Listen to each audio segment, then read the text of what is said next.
Postal ব্যালটটা আমি যদি এটা দিয়ে ভোট দিতে যাই, আমার প্রথমে এটার ভিতরে এই যে এখানে একটা কোড আছে, স্ক্যানার আছে, আমাকে এই স্ক্যানারটা দিয়ে আগে আমার অ্যাপসে ঢুইকা স্ক্যানারটা দিয়ে স্ক্যান করতে হবে, তারপরে আমার ছবি তুলতে হবে, দ্বিতীয়বার আবার আমার ছবি তুলতে হবে, সবকিছু করার পরে আমার এটা ওই নির্বাচন কমিশনে অ্যাপ্রুভ হবে। তারপরে যদি আমি এখানে সিল মেরে দেই, ওইখানে দেখবে যে আমার যে ব্যালট পেপারের সিরিয়ালটা আছে, এই সিরিয়ালের সাথে আমার যে অ্যাপসের রেজিস্ট্রেশন আছে, ভোটার নাম্বারটা আছে, সেটা সঠিকভাবে হয়েছে কিনা, তারপরে ভোটটা আপনার কাউন্ট হবে, তার আগে কাউন্ট হবে না। সুতরাং কেউ যদি মনে করে যে একজনে ব্যালট পেপার গুলো সব এক জায়গায় নিয়ে সিল মেরা আবার খামে বইরা পাঠায় দিল আর এই ভোটটা হয়ে যাবে, এটা এই মুফতি মুফতি কি এই লেখাগুলা হোসাইন হাবিবি, মুফতি হোসাইন হাবিবি বললেন যে প্রতিটি জায়গায় জায়গায় এই যে বিএনপি যেই বলে যে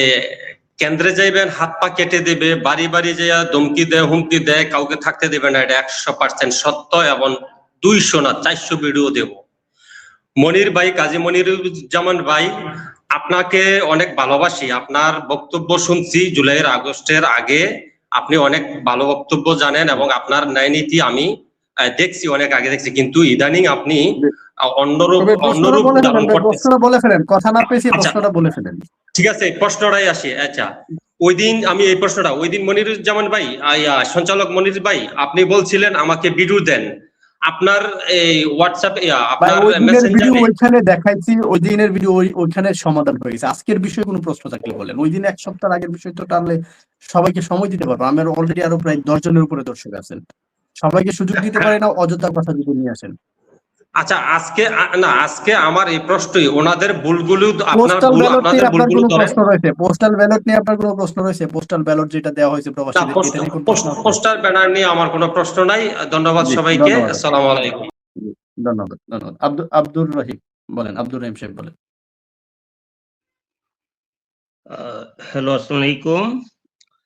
আমি সকল উপস্থিত অতিথিদেরকে সালাম জানাই। আমারে অবশ্যই আমাদের কাজী মনিরুজ্জামান ভাই এবং হাসিন ভাই ভালো করে চিনতে পারছেন। আমি আপনাদের দুজনের উদ্দেশ্যে একটা কথাই বলতেছি, আপনাদের সাথে আমিও একজন জুলাই যোদ্ধা, আমার পা পঙ্গু হয়েছে। আমি আপনাদের উদ্দেশ্যে একটা কথা বলি, হাসিন ভাইয়ের উদ্দেশ্যে একটা কথা বলবো। আমি আপনারে বারবার অনুরোধ করব, এই যে চলতি সমস্যাগুলো নিয়ে কথা না বলে, আমাদের স্বপ্ন ওই দিনই চুরমার হয়ে গেছে যখন আমরা 5 আগস্টের আগে যে বিষয়গুলো নিয়ে আন্দোলন করলাম। ডক্টর ইউনূস স্যার যখন আমাদের ওই বিষয়গুলাকে দশাত কবরের নিচে ঢুকাইয়া দিল।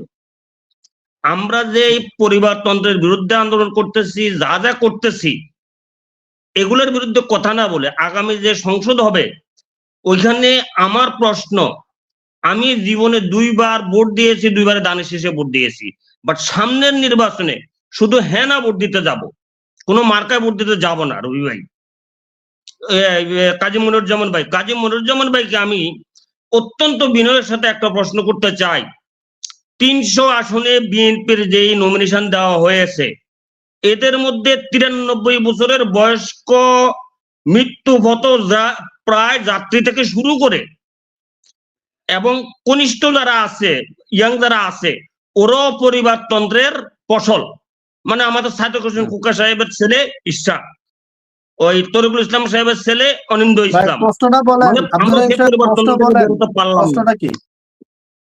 রবিবের কাছে আমার প্রশ্ন, আপনাদের যে 3বার 4বার যারা এমপি হয়েছেন, উনাদের যে 4বার এমপি হওয়ার আগে উনাদের যে আর্থিক অবস্থা ছিল গ্রামে এলাকায়, ওই আর্থিক অবস্থা আর ওই এলাকার উন্নয়নের সাথে তুলনা করলে এটাকে সমানভাবে বৃদ্ধি হয়েছে, নাকি উনার ওই এমপি প্রার্থীদের বা যারা 4বার 5বার এমপি ছিল ওরা আঙ্গুল ফুলে কলা গাছ হয়েছে, এলাকার ওইভাবে উন্নয়ন হয় নাই? আর উনার কাছে আমার আরেকটা প্রশ্ন রইল, সবিনয় প্রশ্ন রইল। আমি অত্যন্ত ভালোবাসতাম রিজভী ভাইকে। রিজভী ভাই কয়েকদিন আগে বললেন ম্যাডাম খালেদা জিয়া নাকি গোপালগঞ্জের নামে মুছে ফেলবো, এই কথাটা বলা নাকি উনার ভুল হয়েছেন, রিজভী ভাই কানে কানে বলে গেছেন। এত বড় সাহস আপনারা কোথায় থেকে পান? ম্যাডাম বেঁচে থাকা অবস্থায় কথা বললেন না রিজভী ভাই। ম্যাডাম বেঁচে থাকা অবস্থায় আপনারা এসব কথা বললেন না। ধন্যবাদ এখন ভাই, ধন্যবাদ। আপনি এদিক ওদিকের কথা এতগুলো বললে অনেক সময় লাগবে, আমি এত সময় আসলে দিতে পারবো না কাউকে। আরেকজন আছেন জুয়েল আহমেদ, বলেন। জি, আসসালামু আলাইকুম। আহ মনির ভাই, পোস্টাল ব্যালট নিয়ে যে কথাগুলো উঠছে, যে ওই যে বাহরাইনে একটা একজন প্রবাসীর রুমে অনেকগুলো ব্যালট পেপার একসাথে পাইছে, এই বিষয়টা জি, নিয়ে আমি একটা আপনাকে কথা বলি। আমরা এখানে প্রবাসে বিভিন্ন মানুষ কাজ করি, যারা মধ্যপ্রাচ্যে কাজ করে তারা বেশিরভাগই ধরেন অত বেশি ইনকামের লোক না। তারপরে ধরেন এই মুহূর্তে কাজ রেখে একজন যে একটা শহর থেকে আরেকটা জায়গায় যাবে, ওইরকম সময় অনেকের নাই। আপনি দেখতে পাচ্ছেন প্রবাসে কত লাখ লোক থাকে আর কত লাখ লোক ভোটার হয়েছে, রেজিস্ট্রেশন করছে।